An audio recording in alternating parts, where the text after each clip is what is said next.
ఇంట్లో ఇడ్లీ దోశ పిండి అయిపోయింది అనమాట. నా మానాన్ని నేను ఏదో రవ్వ దోశ చేస్తా అంటే అసలు లైఫ్లో నువ్వు తినని వెరైటీ చేసి పెడతా అని చెప్పేసి మా బావ ఇక్కడ వెరైటీలు చేస్తున్నాడు అనమాట.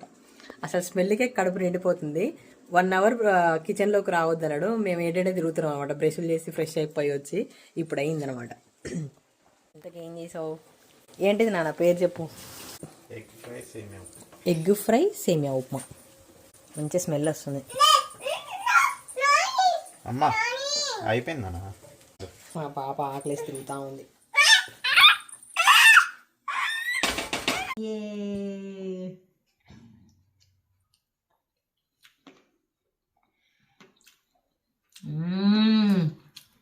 అమ్మే నన్ను పెట్టినా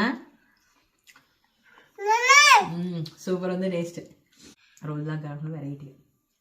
అంటే సేమియా ఉప్మా అయితే మనం సేమియాని అందులో వేసి ఉడకబెడతాం కదా, బాగా ఫస్టే సేమియాని ఉడకబెట్టినమాట. సో అందువల్ల పొడి పొడిగా అంతా విడివిడిగా వచ్చింది. బాగుంది.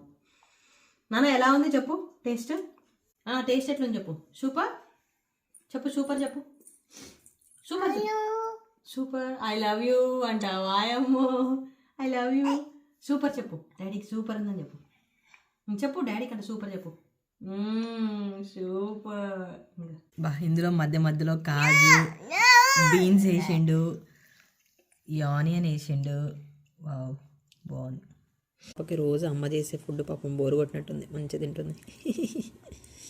నేను పెట్టుకొని వస్తే నాకు ఇట్లా అదే తింటుంది. ఇప్పుడు ఒకసారి ఇట్లా చేసి పెడితే మస్తు హ్యాపీగా అనిపిస్తుంది. అందులో ఫుల్ టేస్ట్ ఉందనమాట. మాకు జలుబులు చేసినాయి, మంచిగా ఇట్లా తింటుంటే వెరైటీగా సూపర్ ఉందనమాట. ఇంకా బాగా ఏంటంటే సేమియాని మనం ఫ్రైడ్ రైస్కి రైస్ పక్కన పెట్టేస్తాం కదా, సో అలా పెట్టి తర్వాత కలిపిండి అనమాట. సో మంచిగా అనిపిస్తుంది టేస్ట్.